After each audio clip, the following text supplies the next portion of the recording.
Brilund, how's it going, man? Good. How you doing tonight? I'm doing very well. Thanks for joining. And hello, everybody. Thanks for Down in Front Last Call. Brought to you by the Down in Front podcast, where we just kind of hang out, try to give you an unfiltered, unedited, but fully amazing review, or just kind of conversation about things that we talk about. So I think one of the last times we had a last call was for, oh man, what's the name of that movie? Mid-90s. Yeah. Mid-90s, yeah. I was like, man, I know I enjoyed the movie, but, that was actually pretty cool. So I'm pretty pumped to kind of talk about this. What we usually do here on the Down in Front podcast, we review movies and TVs, but now we're just going to actually only talk about kind of one thing, and almost as if it's like an overall sort of recap of The Marvelous Miss Maisel, because we didn't get a chance to talk about it last year for season 1. Yeah, I know, but we didn't talk about it last year, season 1. We didn't talk about season 1, yeah. So we'll see. I mean, I'm sure some of the callbacks that we talk about are going to be about season 1 and season 2. Today, we'll only try to strictly focus on season 2. But, I would let everybody know is that, we talk about spoilers. We will be ruining the episodes. We will be ruining the show, especially if you haven't seen it before. So just kind of be warned. We want to give you that up front. So as we start, I'm going to toss it over to Brilund and says, what you sipping on first? And have you been seeing anything else? Yeah, I am currently sipping on some, what do they call this? They call this detox green tea from David's Tea in my Café du Monde mug that I always drink from. Nice. What I've been watching recently, I've been watching a lot of random stuff. I've seen a bunch of stuff. Some of it I'll get to in other podcasts, but I think probably the neatest thing I've watched recently is I watched a documentary comedy, or not documentary, but comedy series, stand-up comedy. There you go. Routine. By the Flight of the Conchords. Because I knew they had a reunion show coming up this year. I totally forgot about the date, and then one of my friends mentioned Fly of the Conchords to me again the other day, and I was like, oh crap, don't they have a reunion show coming out on HBO? And yeah, they came out all the way in October, so I was like, yeah, I might as well take the time to watch this now. And I mean, those two, Brett and Jermaine, are still hilarious. They even made some new songs for it. That was great.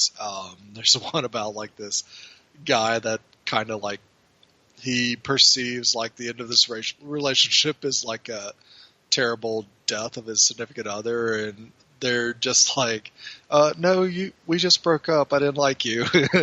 Like they just have that funny deadpan humor that they always come with in their songs, and they take time to kind of just riff on each other between songs as well. So you get a little bit of like that humor they brought in the show as those characters, but also just the concert part of it that is just very entertaining and just fun to watch.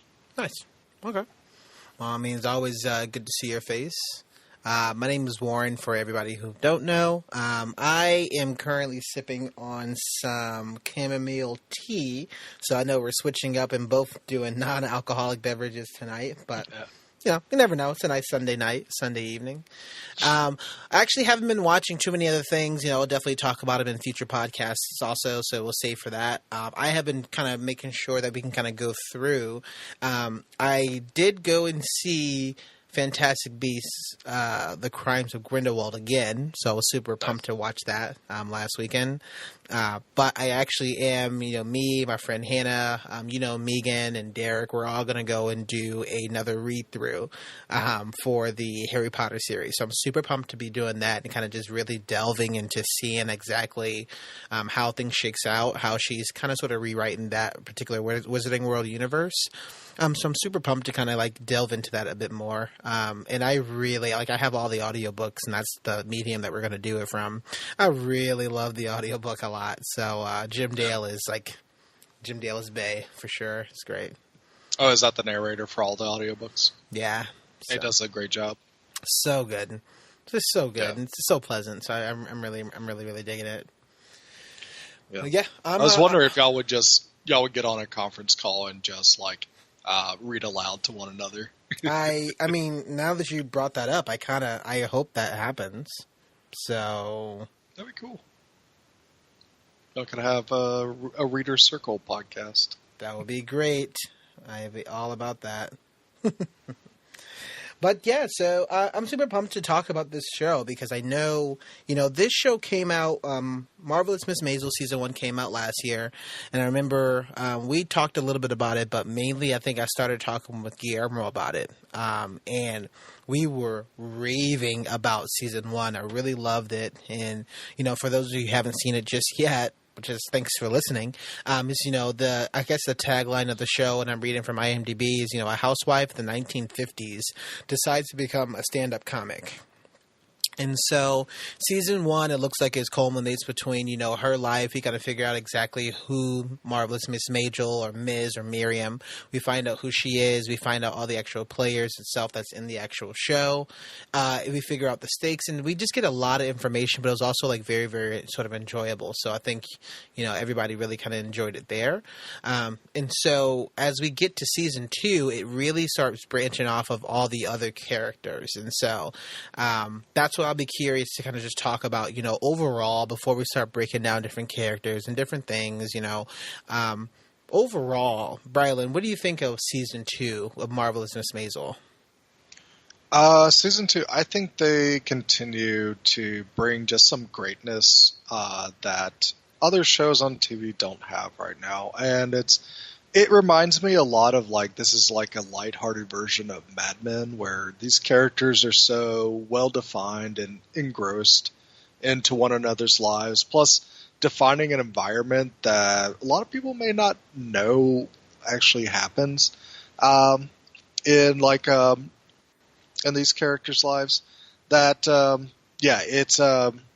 it does continue to just engross you with every bit of the storyline. And not only is it the performances that make this exciting and amazing to watch, even though it's not like a big action series or anything like that, it's also just where they set it. And they find these unique places to kind of take their characters. And I like it. It didn't just become. It's not just about this journey of becoming a famous comic. There's a lot more to it as well that I really appreciate.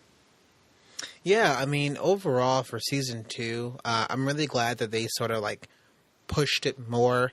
I felt like Season 1 we got a surface level. We got to meet Miriam, we got to meet Susie, we got to meet, Abe and the Weissmans and the Maisels.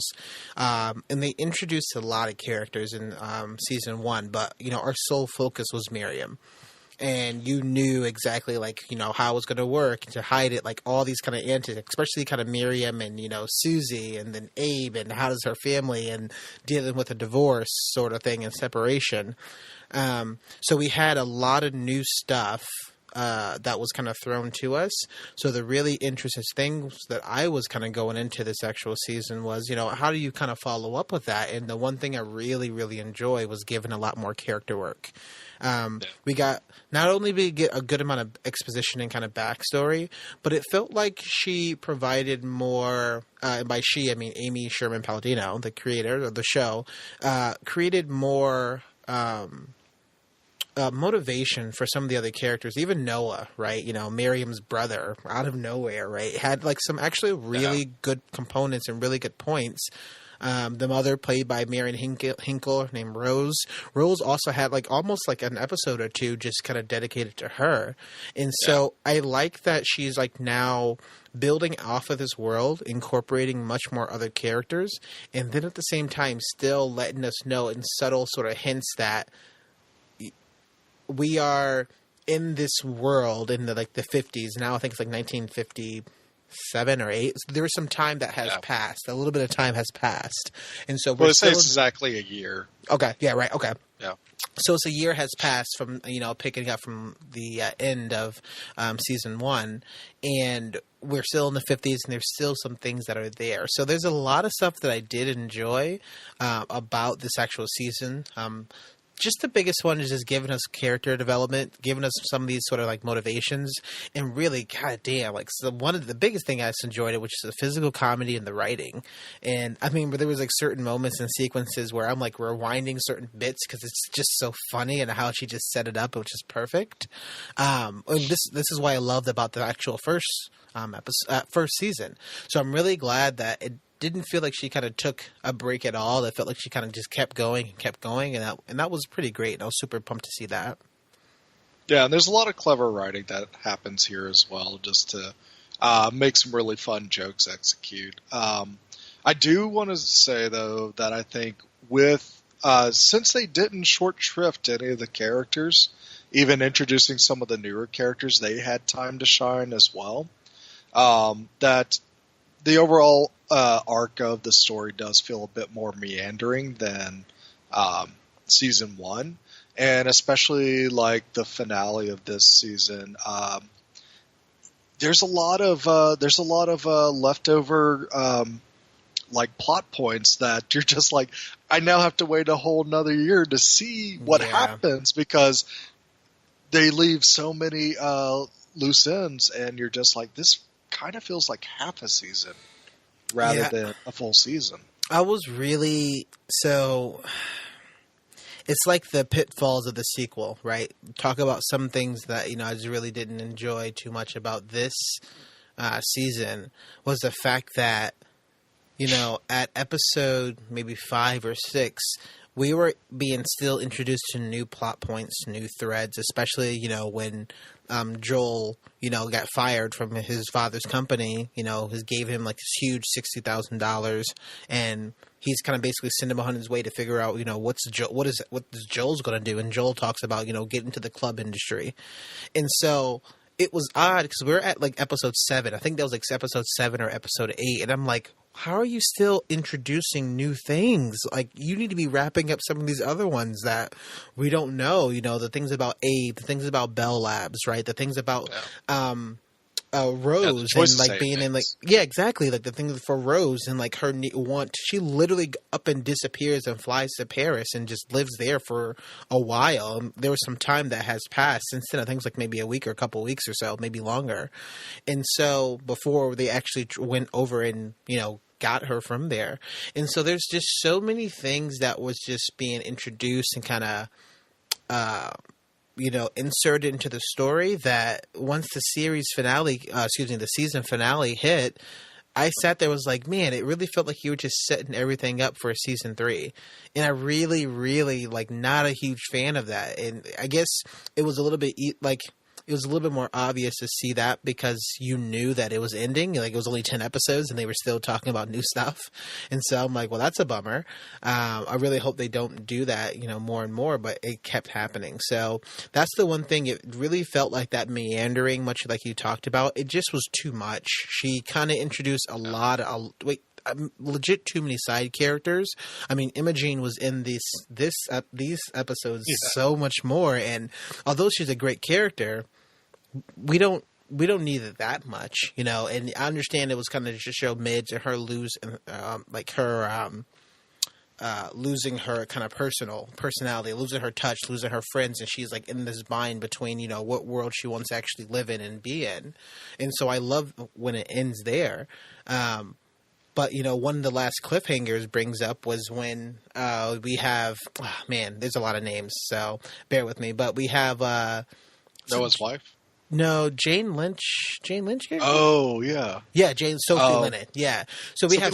I had totally forgotten about her from season 1. Right? So it's great, but it's like a huge comeback, and I was like, what the fuck? This was like episode 9 that she comes back.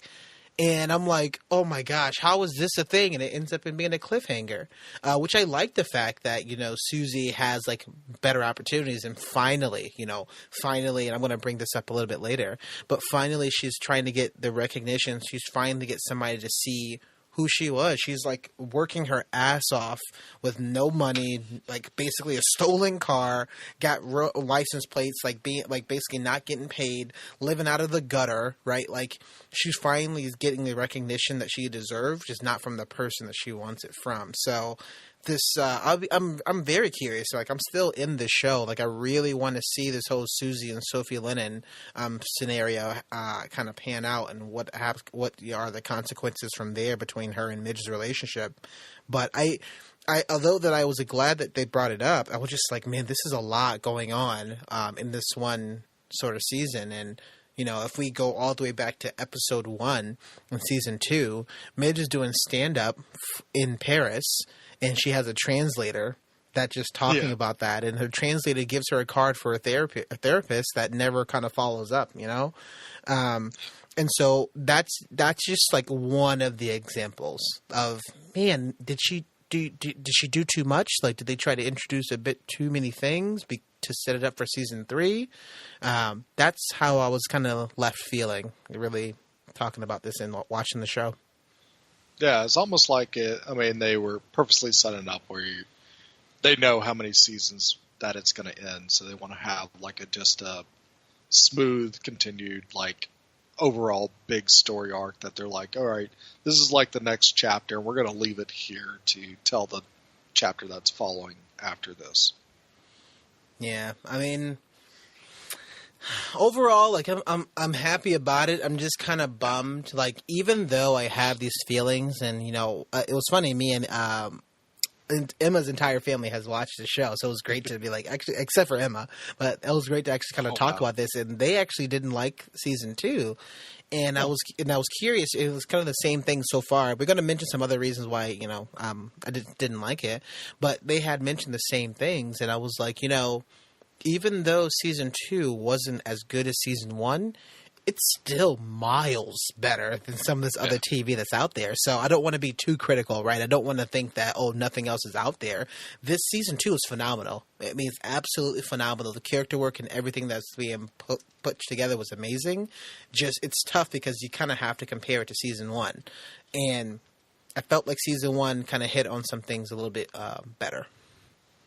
Yeah, and it also, talks to just the quality of like TV that's out there nowadays. Like, I was looking at the Golden Globe nominations, and this is like the first time in a long time that I had not seen any of these shows that were nominated except for Marvelous Mrs. Maisel, and so I was really surprised. Like, wow, TV's just able to offer so much now that it's become totally impossible to watch everything that's great. But it's great that I know that the show can stand out and continue to be this very unique story that's being told as well.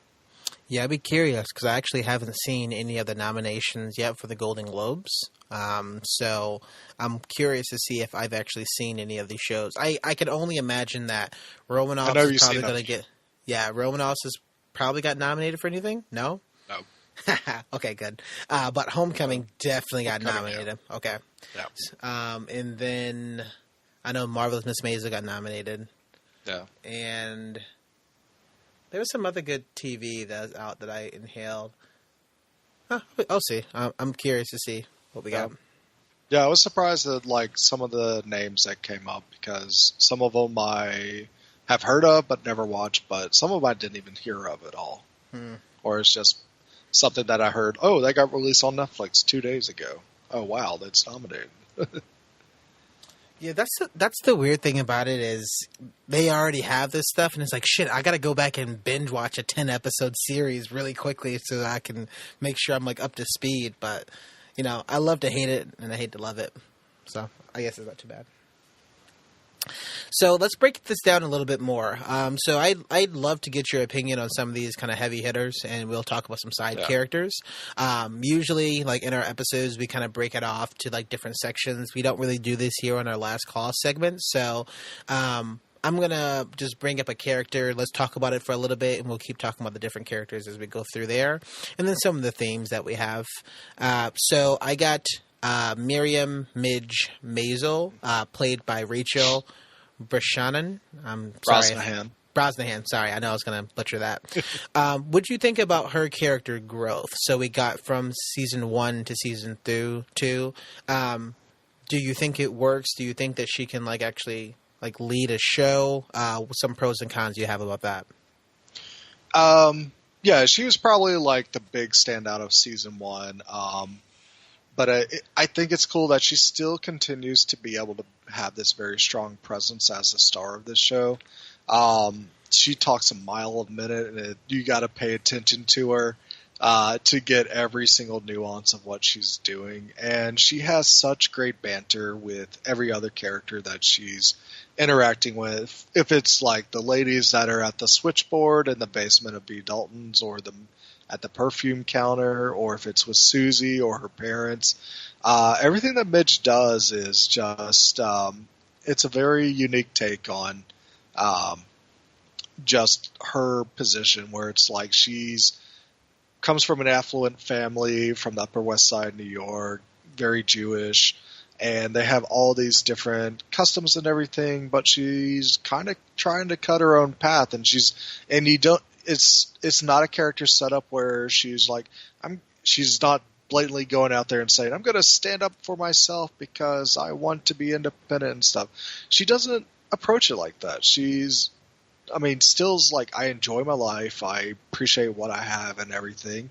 It's just, I ran into this scenario of being on a stage one night, and people loved it, and someone like Susie is continuing to encourage me to see how I can explore, and I'm actually enjoying it.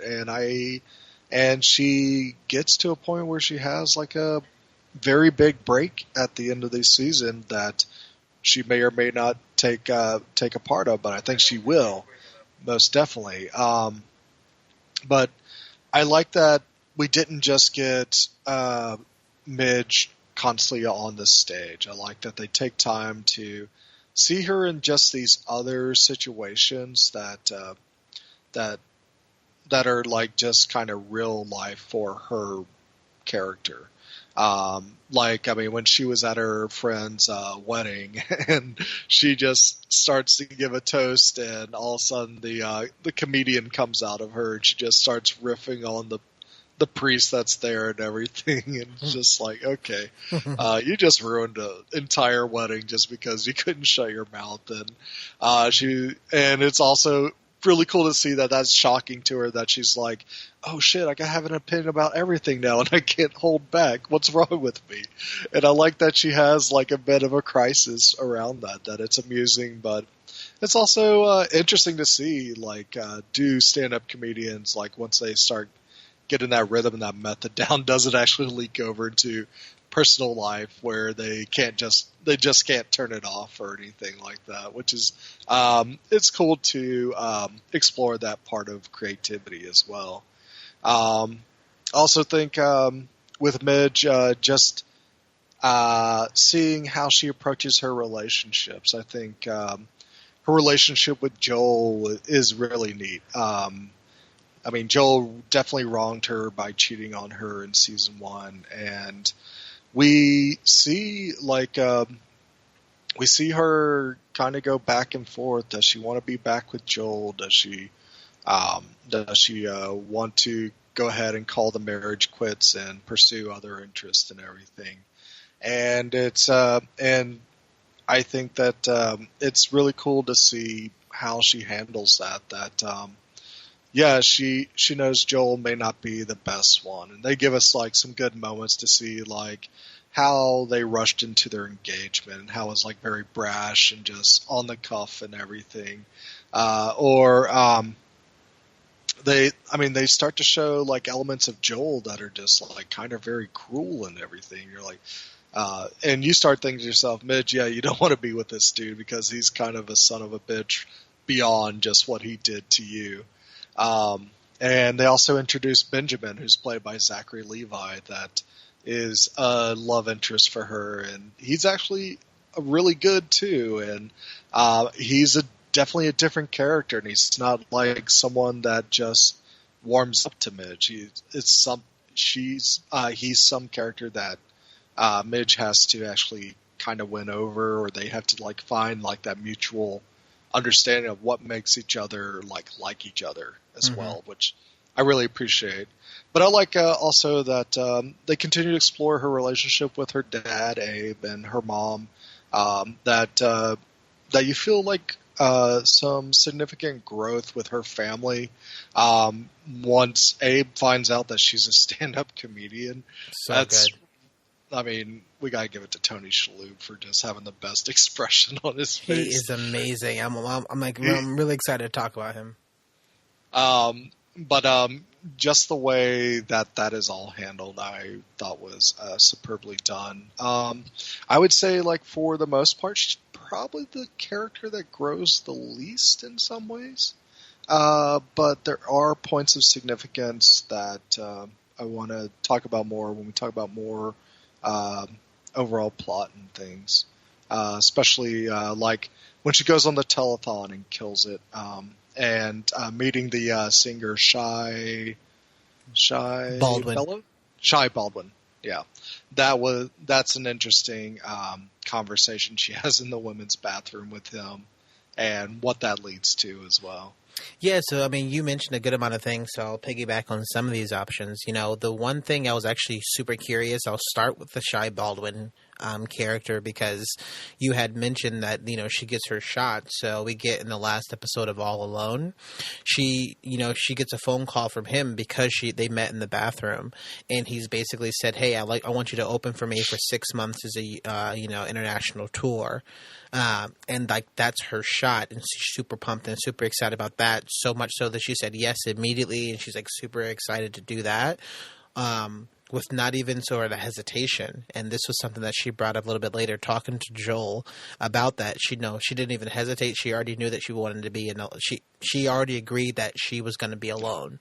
And the reason why she didn't to Susie at all or anything. Yeah, not even that, but you know, Ben had already proposed to her to get married, and she's just going to leave for 6 months and waiting for her answer for her father. So, the biggest thing I was really enjoying about her character, and I felt like her character was kind of split in two, and I liked that it was kind of flip flopping between both, and I love the fact that the creators of the show put in things that she just literally forgot, or things that she literally didn't know how to do.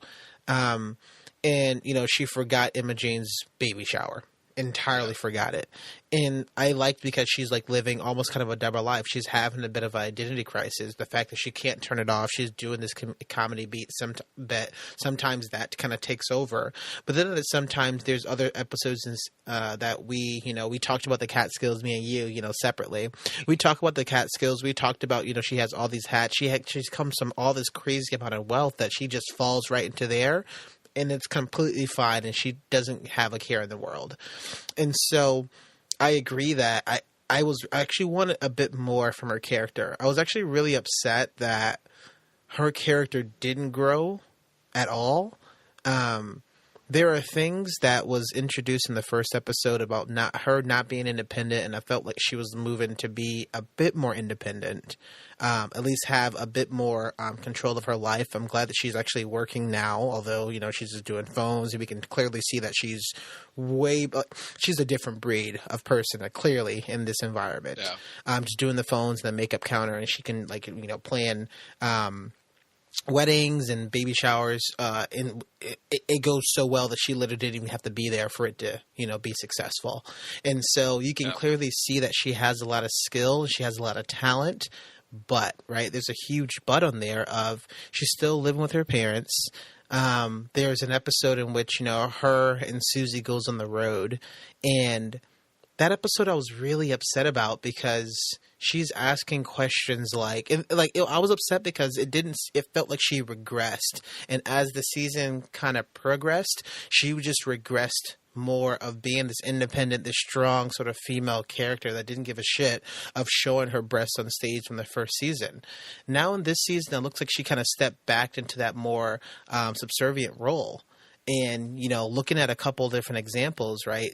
During that sort of road trip, she never seen poop in a toilet before, right? And didn't know how to handle that, and never stayed at a motel, and didn't know the fact that she didn't have like a waiter, basically, or like a doorman kind of carry up her bags. A bellhop to bring her bags to her and stuff. And it's like, and doesn't know how to drive a car, right? Exactly. But she wears driving gloves. Doesn't know how to treat her friends well. And that's a big one when I talk about Susie here in a little bit, because she treats Susie like shit this entire season. And ultimately, Susie is her only friend who actually gives a damn about her well-being. Nobody else seems to care. They all just seem to care about, hey, when are you going to get back with Joel? Her mother, her father, Imogene, like everybody only matters about getting back with Joel, where Susie was the only person in the first season and in the second that actually came out, defended her, and told Joel what a piece of shit that he was, because he was. And so I find myself, kind of torn, but, ultimately, like, I really didn't like where her character was going and what her character was doing, because I was hoping at some point that she would be able to kind of stand on her own. And I thought, the series finale of, we have Lenny singing the song about All Alone, about being sort of like independent and like, being able to stand up on your own feet by yourself. I thought that that's where this was going. Her relationship with Susie became really, really, really like problematic. A lot of different scenarios and a lot of different issues that it was seemingly like, okay, clearly she's not going to have a manager for too much longer. So I'm glad that Susie finally got some recognition from Sophie Lennon's character.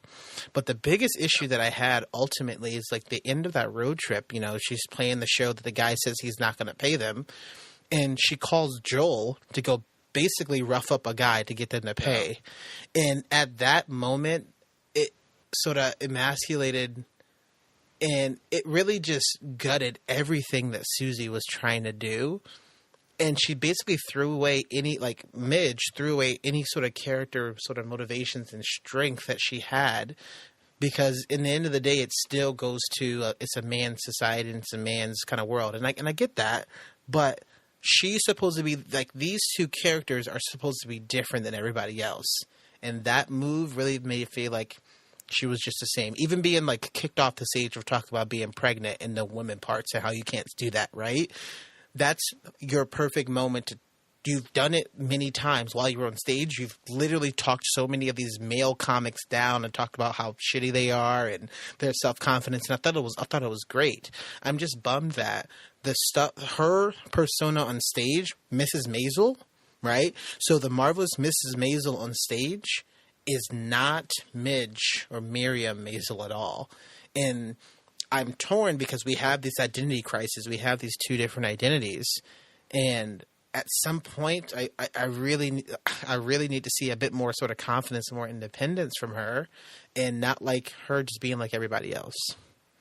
Yeah, it'd be cool if they start to explore like her, like getting away from that domestic comfort a bit more in the next season. But yeah, I can see where you would want that explored more in this season as well. Yeah. But I do think they did put her in like situations for the most part for her to shine in environments that were things she was already used to, but we weren't used to as well. Like the Catskills, like just blew my mind because it felt like it was like the G-rated version of Wet Hot American Summer,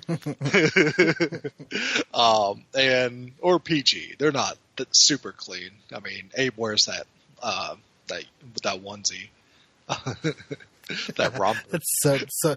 I'm just letting I wear a romper. He's like, okay. Should I go put it on? No, I'm fine. Are you sure? That's so great. Such a great moment.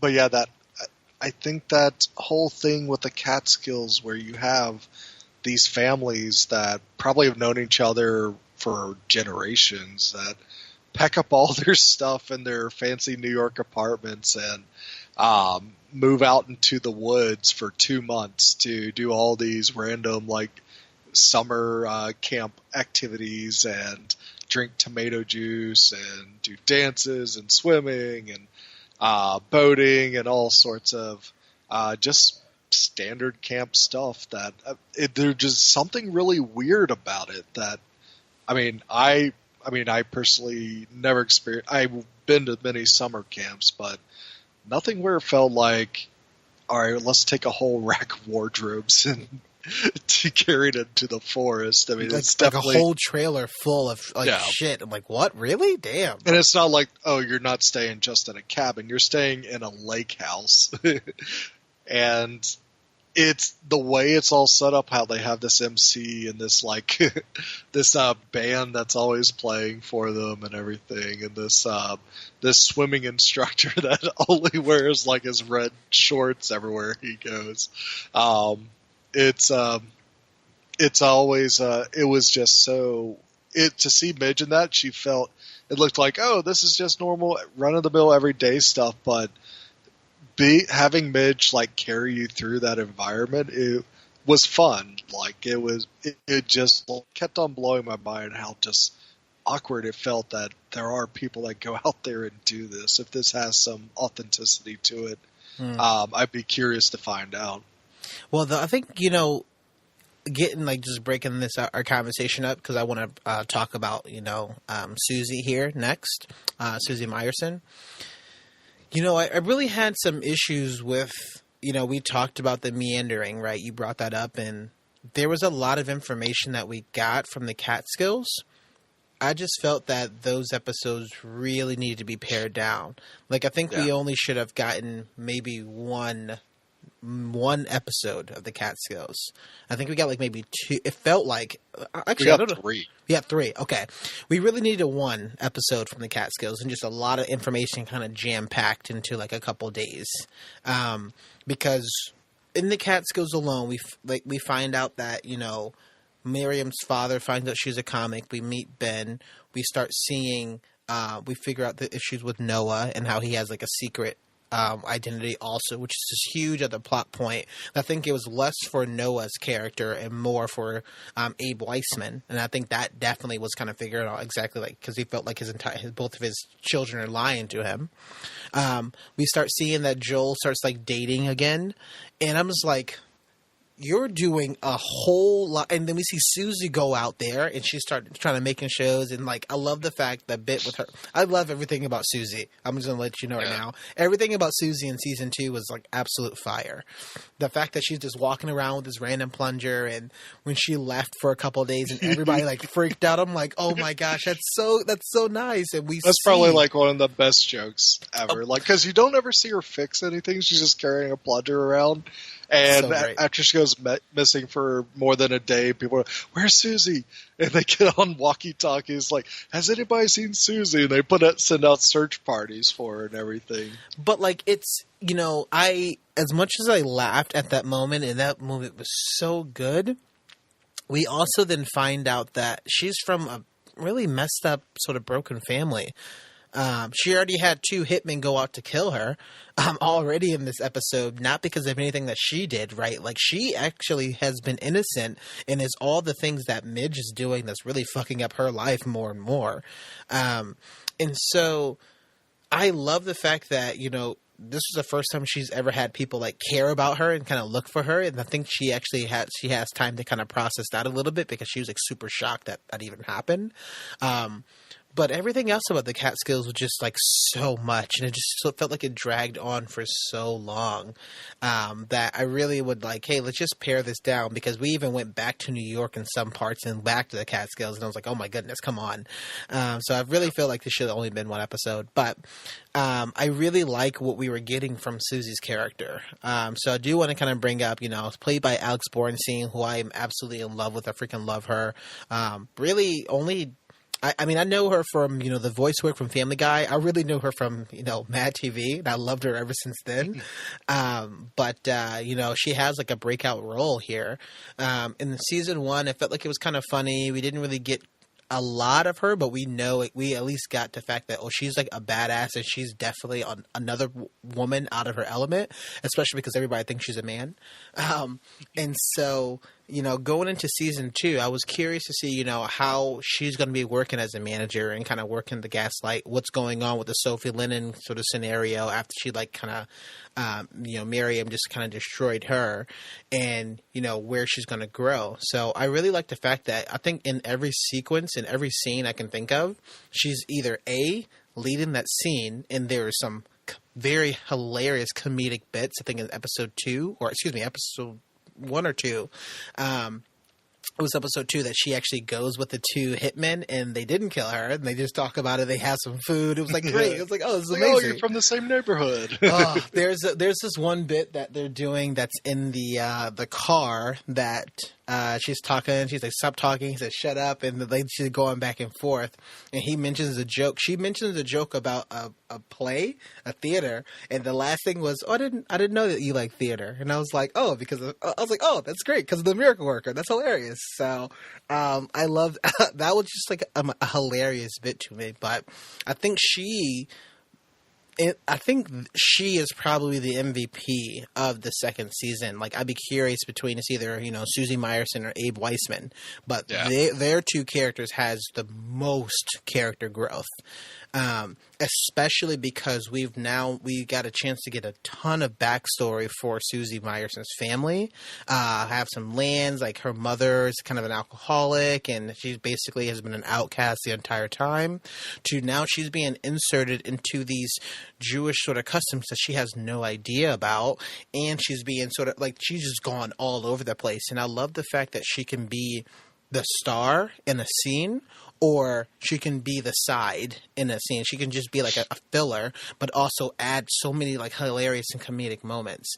And so I just love the fact that she was really, really had a good amount of sort of growth. Like, she was there. She was the one who would drive. She literally was picking up all the pieces that Midge was like, oh, everything's just going to happen for me, right? And she's like, fucking no, this is the real world. What are you doing? What are you talking about? Yeah, it's going to rain. Yeah, shit's going to happen, but you got to have to deal with it, and you have to kind of roll, So I really enjoyed Susie's character a lot. I think this was probably, like, she probably is the one reason why I enjoyed season 2 the most, especially because I think she was in every episode.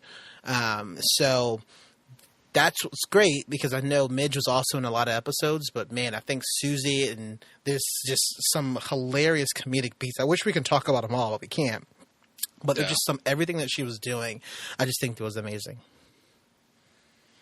Yeah, I would second that with you. I mean, she is definitely one of the MVPs of the season, and some moments this should be called the Marvelous Mrs. Meyerson, because of a lot of the success of the show and like Midge's work is relied on Susie, and I think that she has just hilarious moments. You mentioned the gangsters, but I also thought her laying low at Midge's apartment while her parents were in Paris and stuff was great, and just seeing these nice subtle moments of humanity with Susie were really good, like how she's watching TV and you see Ethan just crawl up next to her and they share some food and stuff.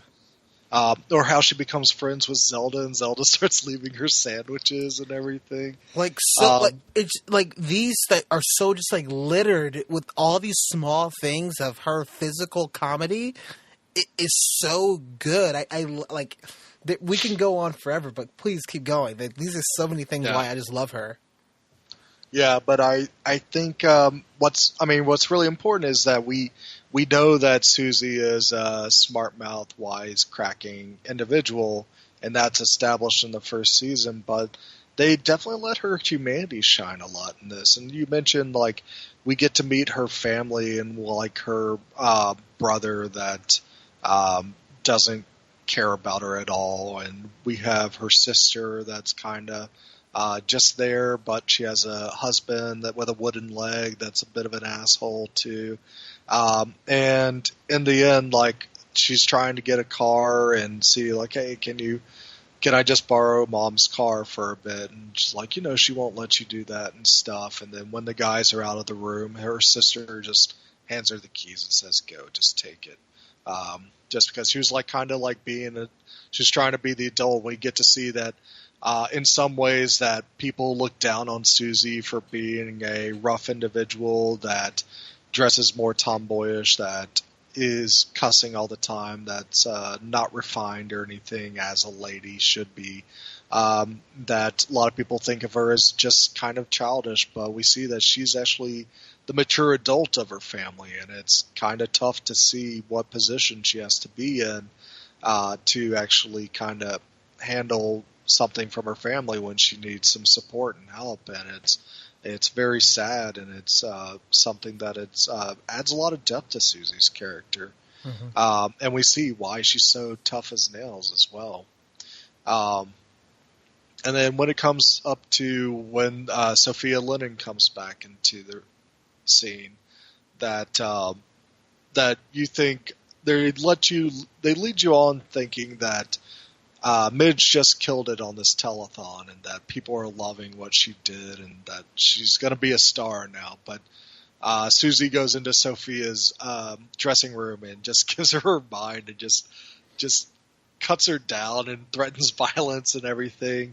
And you think, okay, now Midge is in more trouble because of what Susie did. They kind of like always pushing these things, like maybe like Midge is being held back by Susie because of her actions, being brash and very reactionary to situations.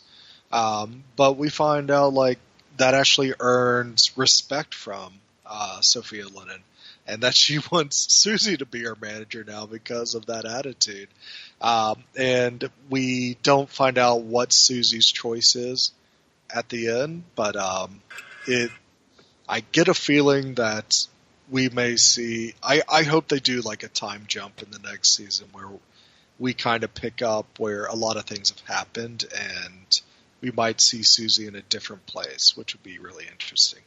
I'm curious because I think Susie is gonna manage both, and I think that also could, be a fallout of their relationship. But it's, I think it's going to be both.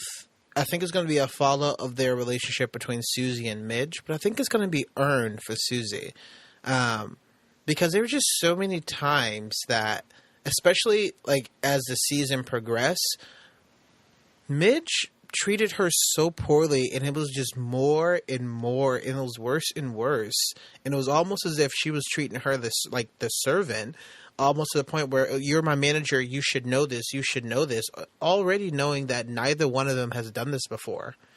Yeah. So it's like you're expecting something, yet you have no idea what either one of you are doing. You're just kind of rolling with the punches and figure it out. And even at the end, her particular tits up line that Midge is like, yeah, whatever, I know. And I'm like, oh, that's fucked up. And then use that same line to Lenny Bruce at the end, to like kind of have like kind of a pep talk, almost to the point where she doesn't like, she's, Midge is almost just throwing away Susie at this point.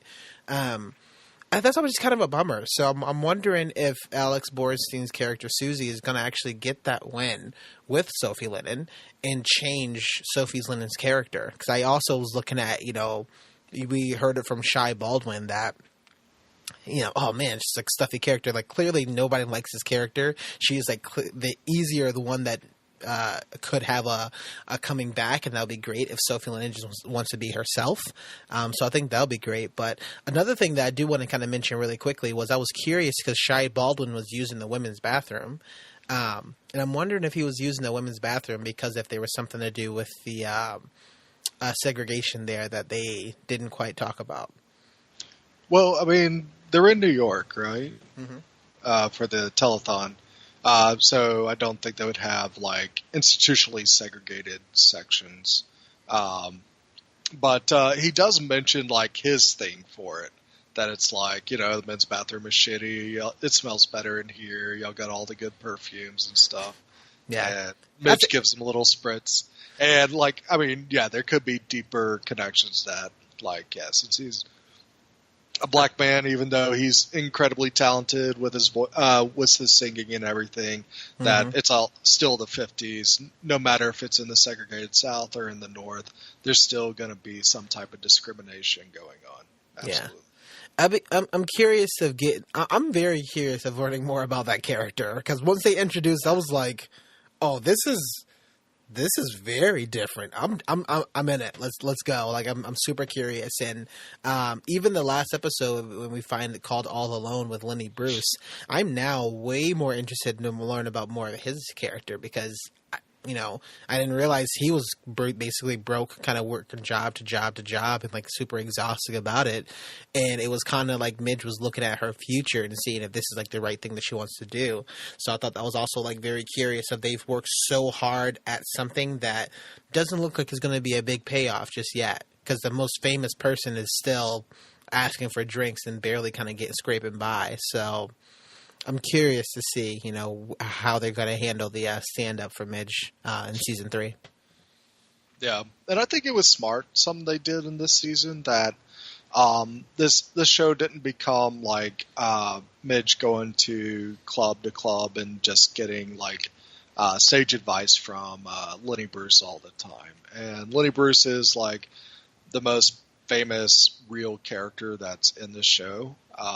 Just kind of like, I guess he's kind of just a shadow for Midge to say, like, I mean, this is what it looks like if you want to be successful. That it's not always lollipops and candy, that, hey, it may take a toll on you personally as well. And that's kind of like the realization that she comes to at the end of the season.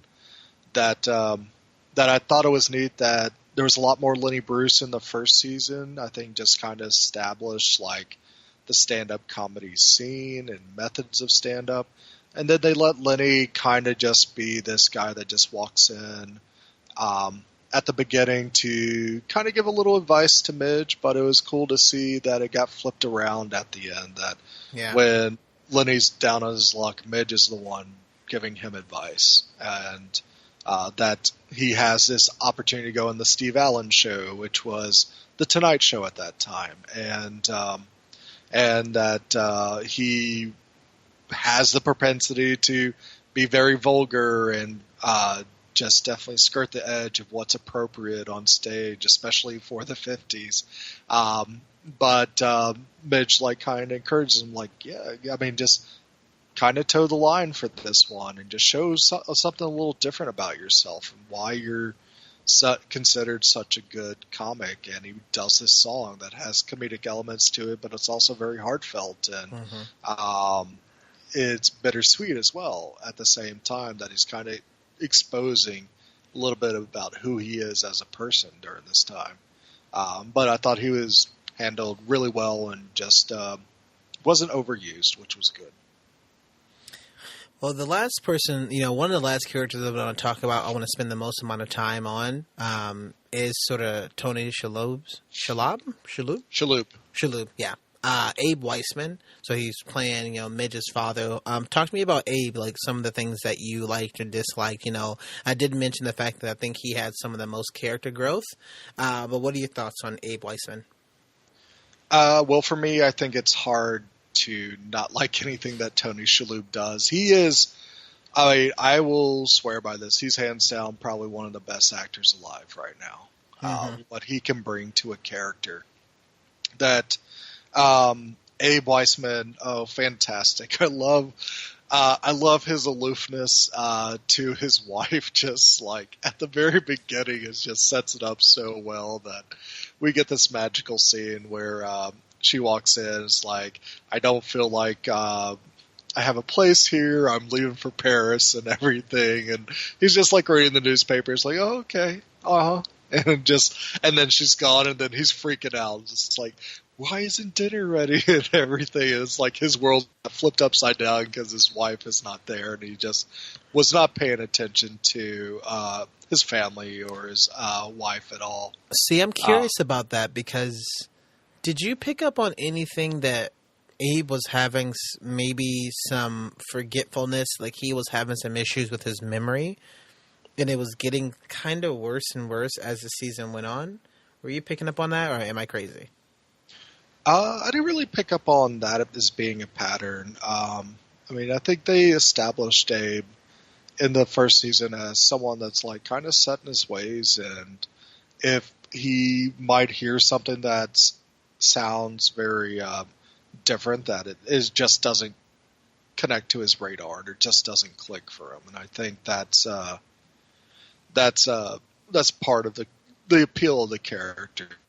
And But we do see that some things start to actually make him kind of pay attention more. And like the big one is in the Catskills when all of a sudden Midge is on stage and she sees him in the audience, and there's this funny reaction she has where she can't stop saying dad jokes after she sees them, which is fantastic. And the way he reacts after that is, I mean, just perfect. He just walks into the house and he looks around and he goes, I'm going to go upstairs. And then he never comes back down again. I loved like that. I love that reveal because we were also, there was like, she was putting some breadcrumbs there, or they were putting breadcrumbs there of he wasn't going to go. He was like sneaking away. He told Joel, hey, just don't tell anybody you saw me. And I was like, oh, he's sneaking. Oh, that's a great reveal for him to kind of pop up all of a sudden in their entire drive back to the Catskills. They're just sitting in the car quiet. Even Susie was in there. She's like, are we in trouble? So I thought Susie being in there was actually pretty great. But he, man, yeah, I really love his character. Yeah. I mean, like, the whole romper conversation with Joel is so weird and awkward, and you're like, why is he creeping on Joel like this? And why is he asking if he wants to see it? And maybe it's like in Abe's mind, it's like, hey, let me prepare you for the worst because this is the worst of me that you'll see. And it's just amusing to think that a guy would think like him and an exercise romper would be the worst thing that someone would actually see. And we find out that, oh, everybody's seen him in his romper. It doesn't matter. Which is so good. Moish, kind of played by Kevin Pollak, just kind of throws that out there, and everybody's like, "Yeah, it's fine. This is weird." And I love Rose's reaction. She's like, "Oh my gosh, really?" So it's that was such a nice moment of, "Oh yeah, we all have seen it. It's not a surprise. It's hilarious." That was a really funny bit. Yeah, and we find like as we go along that. For some reason, like that, even though he has these positions, like professor at Columbia as a math professor and this super research at Bell Labs, that we start to figure out, like, maybe he's not in as vaulted of a position as he thinks he is. Because we start to see, like, how his... we get the whole thing, like he refers Noah for a position at Bell Labs, and they take him into the quiet room or the secure room, and they sit down and everything. They explain, like, yeah, sorry, Noah can't take this job because he's actually on a more top secret job. And he looks at Noah's like, what is it? And he just plainly said, so what is it? He's like, well, you're not cleared to know, Dad. Sorry. Even, and the fact that he was like, well, you're not cleared. It was kind of like the janitorial. Well, actually, no, janitorial staff has to shred documents. So you're actually not on the clearance staff of the janitorial staff. So you're like right below the janitorial staff clearance. It's like, oh my gosh. Like now he just got tenure. So now it's just like, no one cares about Abe at all. Yeah, and we find, like, when it comes to Bell Labs that he's listening to kids' songs to, like, try to teach a computer how to sing and everything. That's neat work, but probably not the most important work that's going on there. And we find, like, his team at Bell Labs sitting there, they're just throwing trash balls into a garbage can and playing with cards and stuff, and they're not doing anything. They're just sitting there, just pissing the day away. And he's just wondering, like, where's our equipment and everything? Shouldn't we be building something right now? Mm-hmm. And we ultimately find out that perhaps Midge's performance in DC led to someone in the government seeing her talk about his work, even if it was the most minor point of it, that it shows that he couldn't keep his mouth shut. Mm-hmm. And so they've kind of just guttered him in Bell Labs. It's like, hey, you want to hang around here? Fine, but we're not going to give you anything important to do. And then we find in Columbia, like, a lot of his students have just left and everything. And it's like, why isn't anybody showing up? Where's was it Trevor or Oh man, I don't remember the kid's name, but that was such a great scene. And it's like he didn't even say goodbye, but he gets really pissed at his class and just violently tells them, I mean, y'all are. He just calls them like the most profane that Abe Weissman will get, like remarks, and he's like, y'all do not even belong in the halls of Columbia, and just tells his whole class to go away. And then the dean of Columbia comes and visits him, and it's like, you have tenure, but we want to encourage you to take your sabbatical a little early because you know what? Everybody's fed up with you. Nobody likes you. And like all these pieces are coming together, and Abe is finally looking around and saying like, wow, maybe what have I been doing with my life? And at the end, even though once again, we do not find out what happens in this, he starts to refer back to when he was young, that he was an activist for whatever movements he was in. We don't even find out what those are, but he's like, I was an activist, I was out there, I was supporting thoughts and ideas that I cared about. And he says, and it's like, I'm going to make it, and he's like, I'm going to quit Columbia, I'm going to quit Bell Labs, and I'm going to pursue something else. But we just don't find out what that something else is. But I'm hoping it kind of goes back around to his time in Paris, where he's spending time just walking around, letting his wife go to art classes and things like that. I thought it was even endearing and awesome to see him, like when they moved back to New York, to help her get audit some art classes and take those as well. But at the same time, it might be interesting, like those coffee shop conversations he was having with those guys in Paris. Maybe it's going to start leading to something where he's like writing a book of philosophy or just having more conversations with like-minded individuals about like what he actually cares about. Yeah, it's curious to see because he is obviously the smartest person in this show, like the smartest character in this show, yet he does, and like everything from this Columbia lab was funded. You know, all of Miriam habits, all of Rose's habits, and her pink soap. Like he basically pays for everything, yet he's also sort of treated with, you know, some respect from the character standpoint, but from us as the viewers, at least I felt like he was supposed to be the biggest joke of a character, because there was so much stuff happening behind his back that he didn't know. To him, it was like, oh, everything's okay. But for everything, for what we know, we're like, oh, it's so sad because he's not okay. Like, things are not okay. Like, things are going all sorts of crazy. And I just kind of feel bad for him as a character. But I think it's great exactly how he's, like, handling it day by day, like, step by step, especially his reactions. I think anytime I get a sequence with Abe Weissman and Susie Meyerson, I'm just like, please, yes, I need everything that's happening right now because they are all of like a different wavelength. So I think it's great.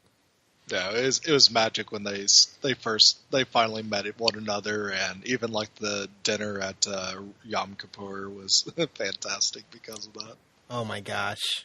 Can't believe it. Oh, I was so excited about just everything about it. So yeah, I mean, you know, I'm definitely going to echo everything you said. Who I have never met before in my life. That was great. Oh my gosh, I'm outraged that you just told us that tonight.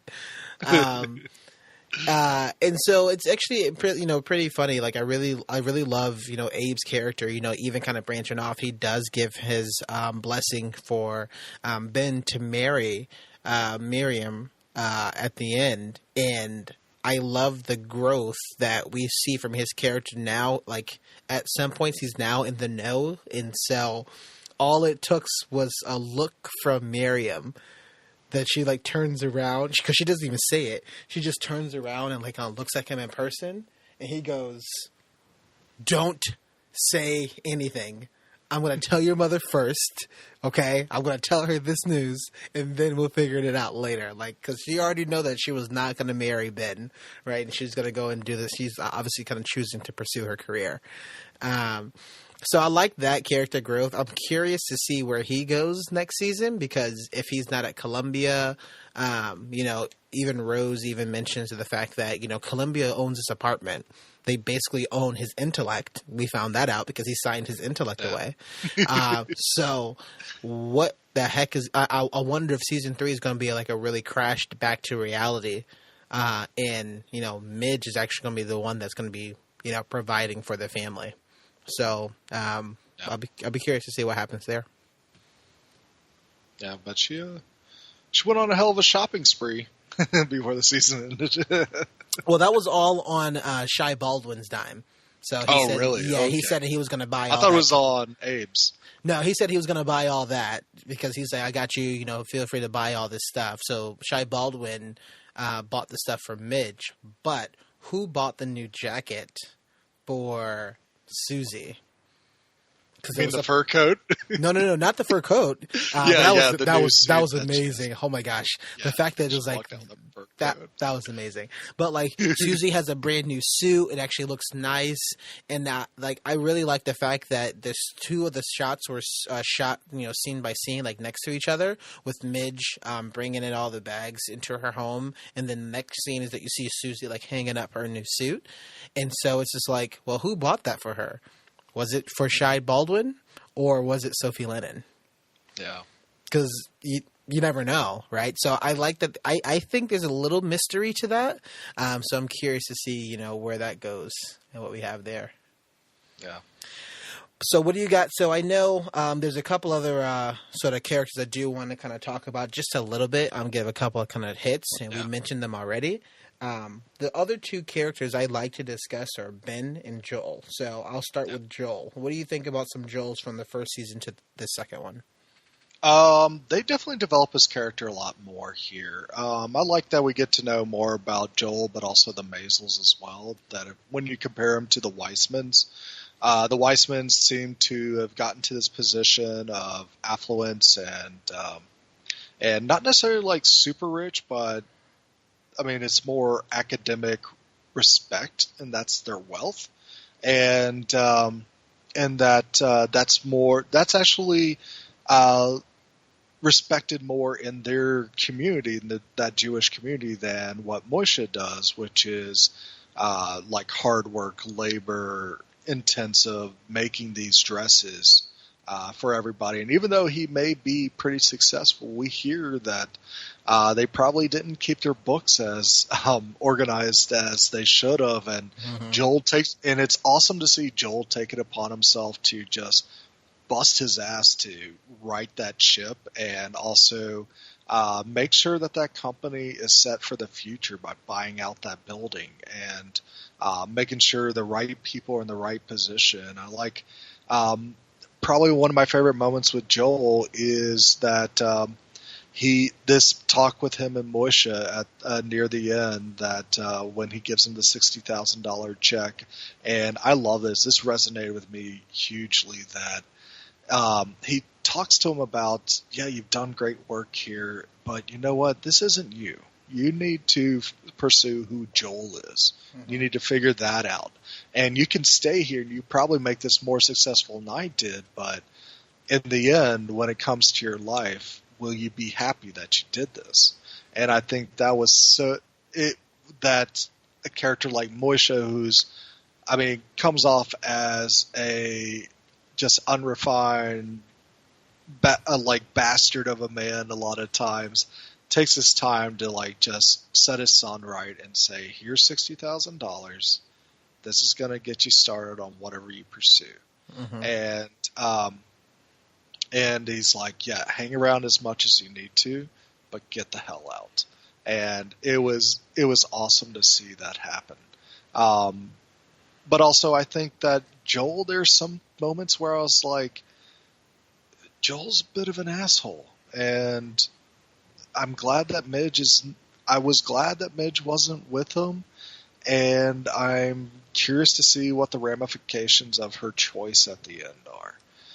Because the point where he comes in to get the money back from that club manager, and he just punches him, and that's what actually solves it, is that he actually punches that dude in the face and threatens violence on the owner of the club and everything. You're like, is this really Joel? I wouldn't imagine Joel doing this, even though he is pretty arrogant in his own right and everything.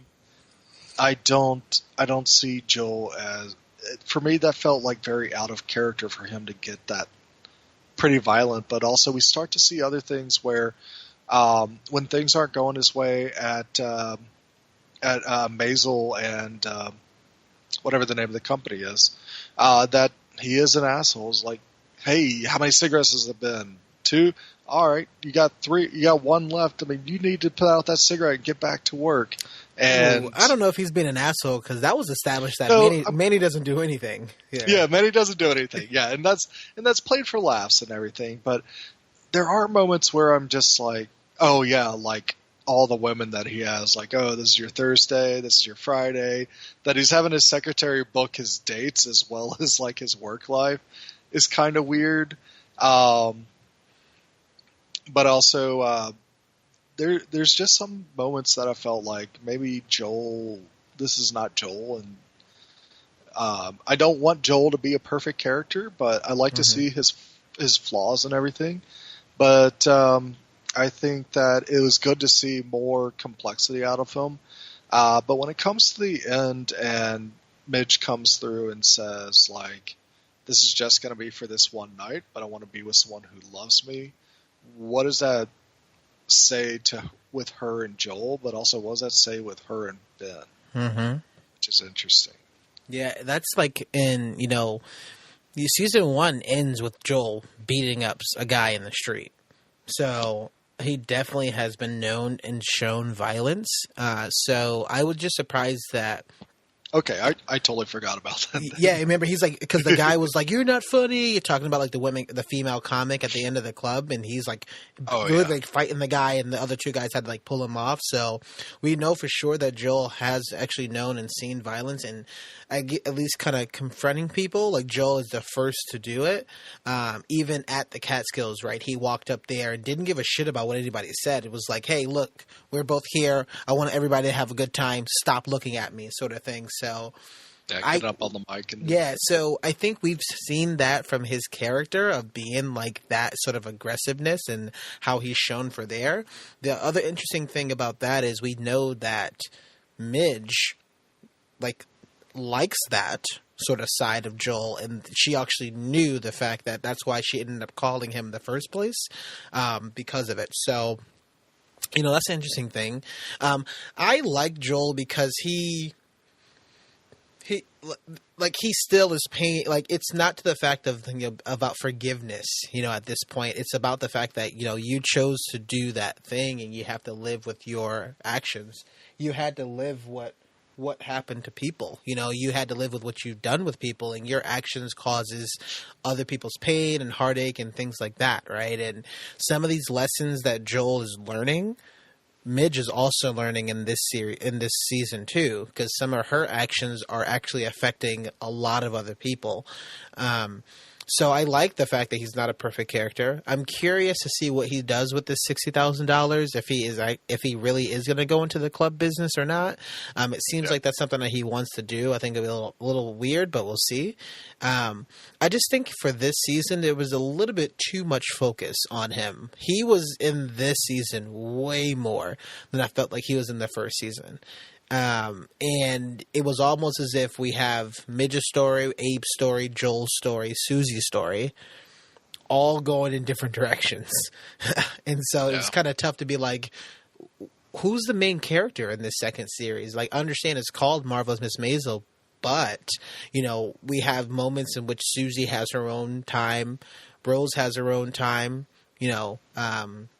Abe has his own time. Joel has a lot of his own time, especially building up this actual business back from nothing, So I like the fact that she has written these complex characters, and everybody has, is definitely not cut and dry. It's definitely not black and white. I like that these characters are complex, and I'm really interested to see where Joel goes. But I also I can also see that with the flashbacks that they show us, there was problems from the get-go. Like, there was problems, especially from Joel. That aggressiveness just kind of sort of almost imposing his will to be and just to do kind of sort of whatever he wanted with for Midge, and like that relationship and how it needs to be kind of perfect, and society definitely didn't help that scenario. And so the amount that we get in all the different types of flashbacks, and we get the flashback with them and when he proposed, right? He didn't ask her father, and that was an issue that Abe, when he mentioned and brought up, didn't ask his father for a hand, like for permission, for his blessing at all. Just kind of did whatever the fuck he wanted to do. And he does that same thing with his father's company. It's called Maisel and Roth. And so maybe his reading list wasn't up to par. Yeah, right. His 25 character references. So it's curious to see that. Is he the closest to an antagonist in this film, in this show? I think he's the closest person we have to an antagonist. Otherwise, I think it's going to be really Miriam versus Susie, in the next season, I think, right? And this is going to, talk about a bit about theories, but it's curious, because he definitely is kind of trying to come back, really treat Miss Moskowitz like shit, but I think it's also kind of played for laughs, but really also kind of speaks his mind. And I think the only other person that we do see actually do that inside the actual show, besides Midge being on stage, is Susie. And so I'm curious about their relationship, because they are almost the same person but different, and they also have like the very different sort of motivations. Yeah, and it'll be interesting to see, like, is Joel going to go for this club thing because he's trying to find a way to win Midge back permanently, or is it something that he truly honestly is pursuing as something that he thinks is going to be something good for him? And it's and he talks about like reminiscing about the past, about like, I used to hang out with this club and when I was a kid, and they'd let me like clean the tables and they give me a beer at the end and everything, and it was like some way of his in his youth to be able to feel like he belongs somewhere, which was really cool. But also at the end of it, it's like you think Joel is growing, and then you're like, oh, wait a minute, is Joel really? Did Joel really learn from his mistakes or something, or is he trying to either win Midge back, or is he trying to get revenge? We don't know. It's going to be interesting how that actually plays out, but especially with this last scene that we see is that Midge agrees to be with him one more night before she leaves for this 6-month tour in Europe and the U.S. with Shai Baldwin. Yeah, I'd be curious to see where it goes. I know that these 4 are going to be the pillars, usually 4 pillars for this next season, and so we get a good amount of information from Midge. There's a lot of cliffhangers that we get from these 4 characters. So I'm curious about that. I guess the last character I do want to talk about, because we talked about a bunch of them for right now, and is going to be Ben. So Ben was introduced in the Catskills that we talked about. He is now the love interest for Miriam and Midge. What do you think about his character for a little bit, and the fact that I thought his character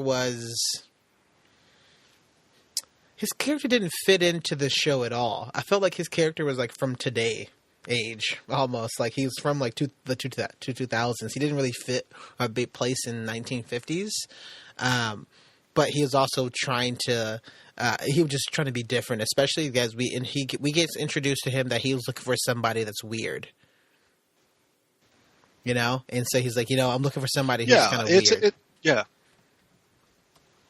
Yeah, it's interesting that, well, I would have to say this is the first thing I've seen Zachary Levi in, so I never watched Chuck or anything. That dude is super tall, which is crazy.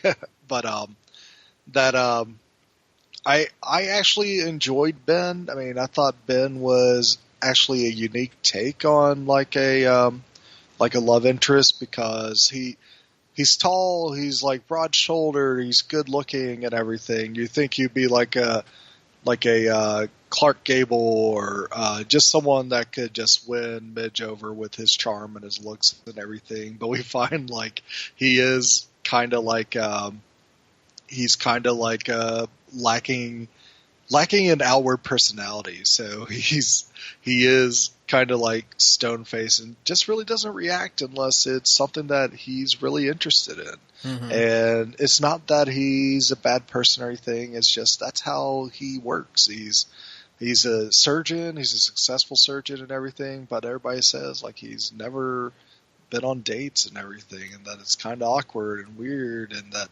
maybe he's something else.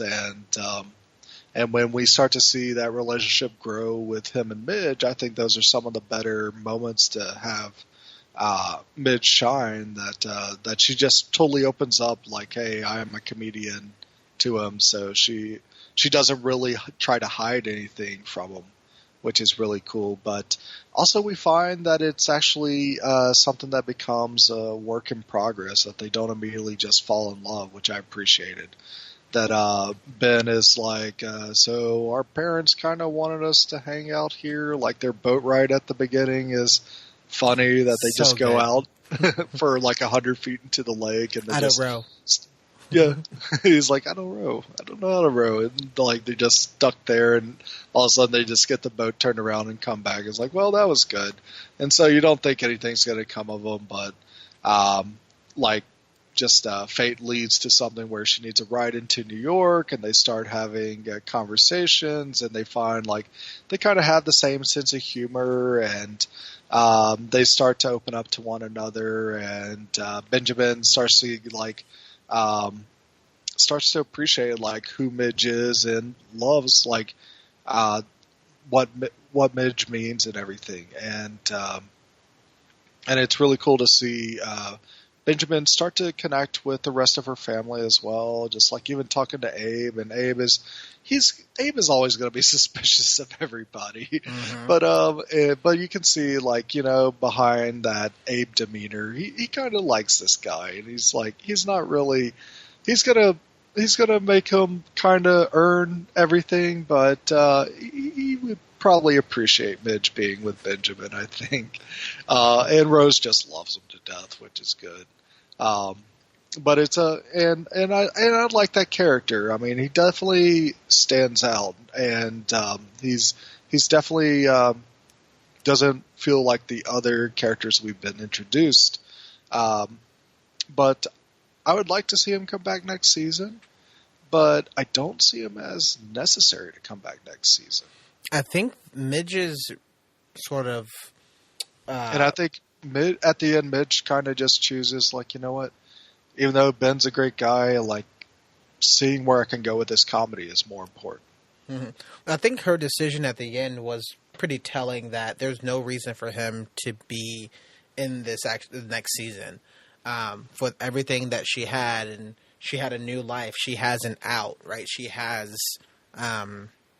the ability to choose this kind of happy life that she wants with this new guy who wants to marry her with a new house, who's rich, and this is some of the things that I still did like about Midge, was the fact that she chose her career, even though that she knew that her career meant that she was going to be alone, but that's something that she wants to do, and you don't see that. You also see the fact that women needs to be married off really quickly, and there you go. So it's tough, but I'm glad that he was introduced to show the progression of Midge's character, but at the same time to say that, you're great, but you're also kind of in the way for what I really want in life. Yeah. Maybe he should go to the punishment room. That was a great scene, too. Yeah, I did want to just briefly mention, I like that they gave Rose more to do this season. Starting the season off with a story arc for her, I thought was a bold choice. And just showing this part of Rose that we didn't get to see in the first season, because she was definitely there, but she was kind of like very, very side character, that she was just the doting mother that was there for her daughter when bad things started to happen. And so she was there to kind of comfort Midge during the time that Joel cheated on her. And was kind of very aloof to whatever else was going on in Midge's life. But just seeing Rose open up and like seeing what Rose loves and who Rose is a character was fantastic. Like seeing her just walk around Paris and feel like more of her natural element, whether even if it's just like doing painting and like going to these art critiques and everything. And then we see her continue to do that back in New York, and her reaction for her first live model session as well is fantastic, where she almost has a heart attack of seeing a nude man in an art room. But I find like it's interesting that they kind of tuned her back after her first couple episodes. That also they kept that more independent personality that started to shine through those first episodes, that they established like this journey for her. And then she went back to being that supportive mother and wife role, but she actually had a little bit more attitude to her, though, which I really appreciated. And also like, oh yeah. Yeah, and like even kind of, I was really bummed because, you even talked about the meandering. Like, I was really hoping that if this show does start talking about Rose more, Rose's character in the first episode only, because it only happened in one episode, her character growth was like immense. And I thought that we were going to learn a bit more about that. Hey, Midge is not the only one. Right, Midge is not the only woman who has like these thoughts and chooses to be a stand-up comic. Everything that Rose did there, it was kind of crazy. It was sort of aggressive, but at the same time, it wasn't like she was crazy. Like they both thought she was going crazy. She's like, there's no life for me. I have no friends in New York. I have nothing I want to do in New York. I sit around. Both of you hide things from me. Talking about Midge and Abe, both of you hide things from me. None of you feel like you need to confide in me at all. So what's the point in me being in New York? And, she's having this argument and kind of conversation back and forth with Midge while they're in Paris. And then Midge goes, you need to be with your husband. You need to be with your husband. Yeah, that's your duty. You made a vow. And so she then goes, oh, look who to talk. From a woman, Midge, who walked away from Joel. So I really enjoyed what we were getting in that first episode. I really didn't like anything else that we got, because it felt like the first episode really did. I don't know why the first episode was there. It felt like nothing that we've gotten kind of paid off from episode number 1 until, like, you mentioned a couple things of, coffee shop and some information there. But there was nothing that we've got from episode 1 with character development and things that was happening in the thread points that she was trying to start came back in the rest of the season. And I thought it was a little odd that we got that far, but okay. And then it went back to kind of Midge and stuff. So I thought it was kind of weird. Yeah. What was the point to establish all that if you're just going to put Rose back to where she was? Not saying anything like the character as if she literally knows even less. She had no idea anybody. Like, it felt like she was the same character from episode 1. And it felt like, the creators of the show was trying to say something about Rose, but they kind of threw it away, even to the point where she went back to this new mind reader or, psychic, right? And she went back to this new psychic that was another sort of shtick that came in from season 1. And so I was just like, eating the pizza.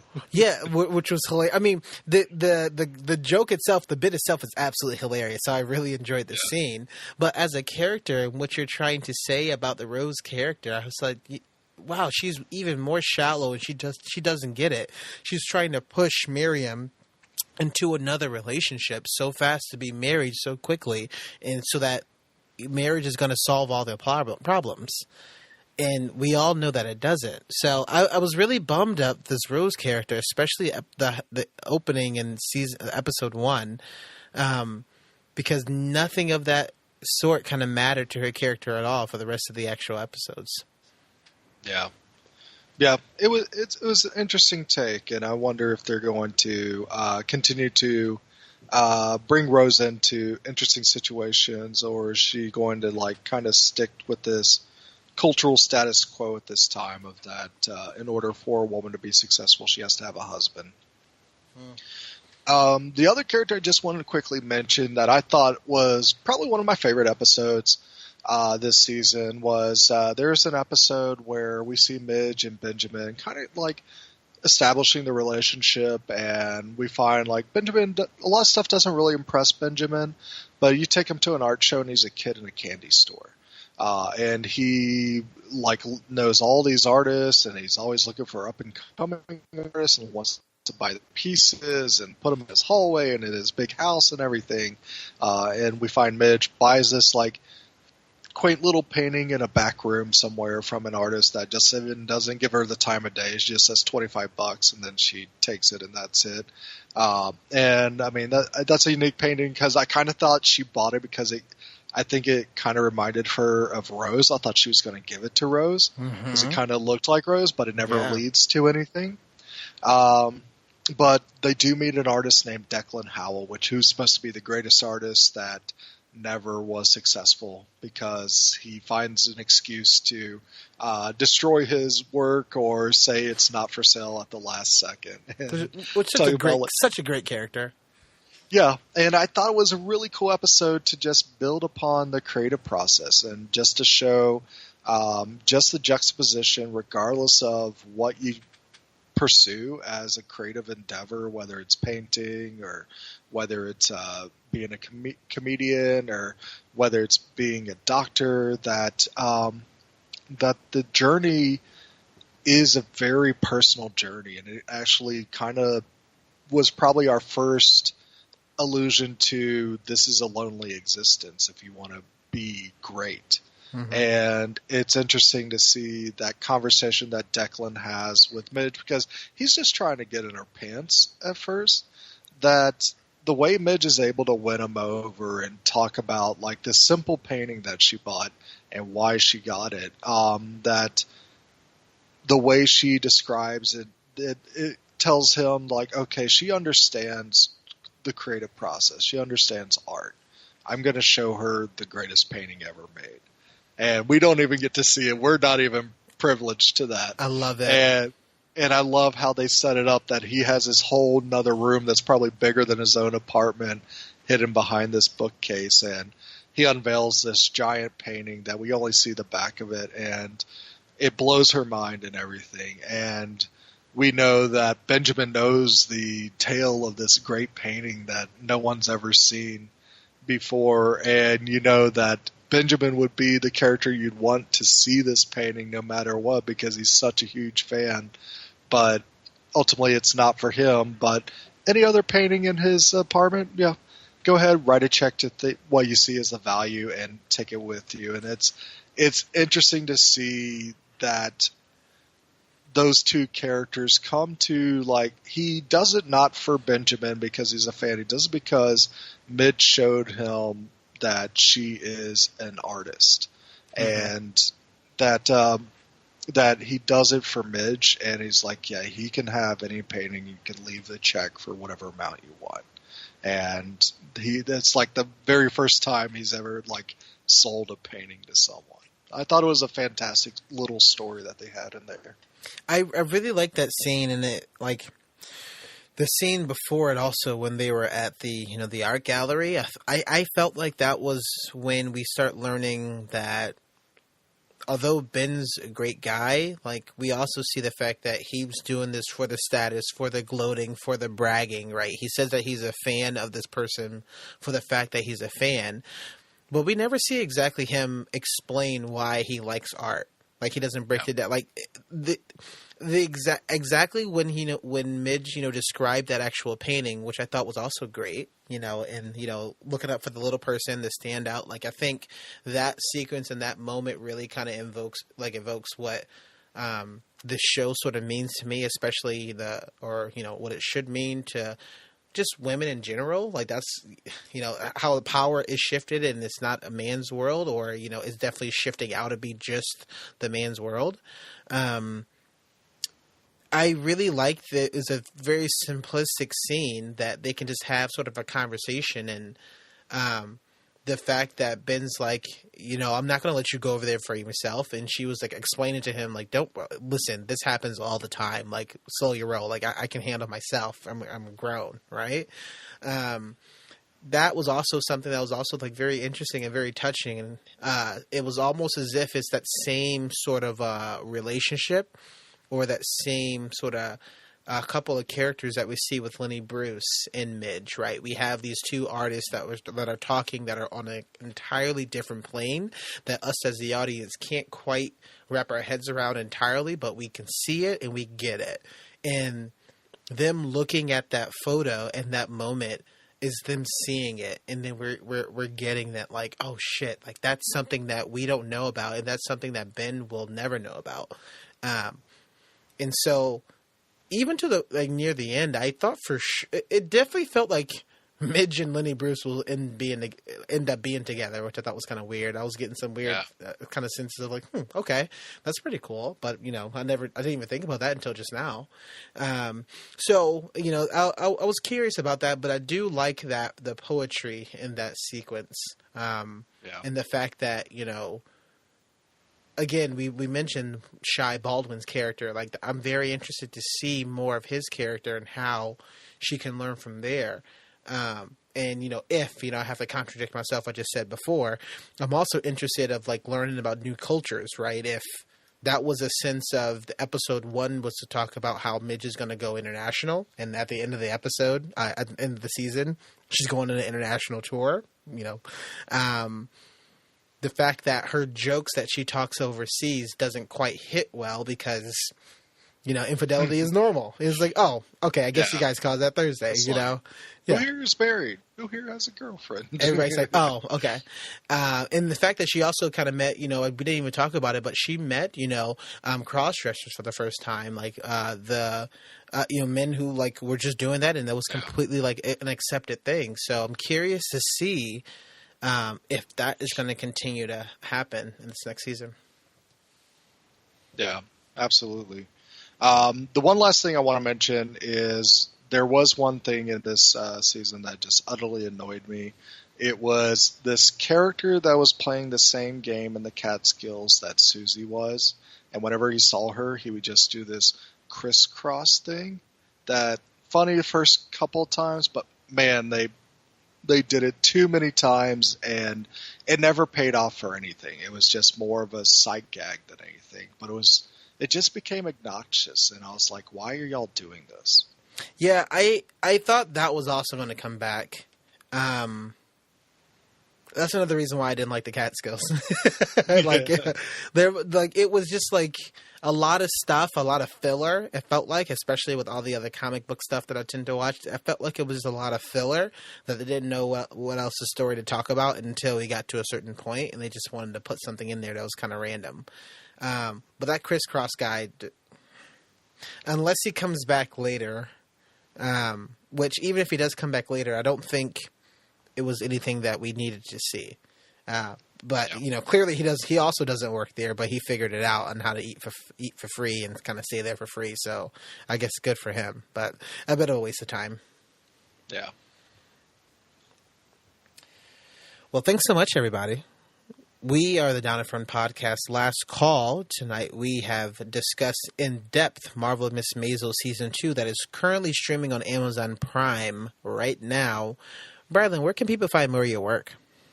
You can find me on Twitter at Brilund, Brilund. And you can also find me on Instagram posting mini movie reviews at I am Brilund. And definitely check out more of our work at downinfrontpodcast.com. You'll be able to see our video teasers, our music. We have our Twitter, _DAFP. We also have Patreon. So if you like for what we do, you want to become a Patreon, definitely let us know. Anything and everything definitely helps offsets the other cost of watch movies, hosting fees, and things like that.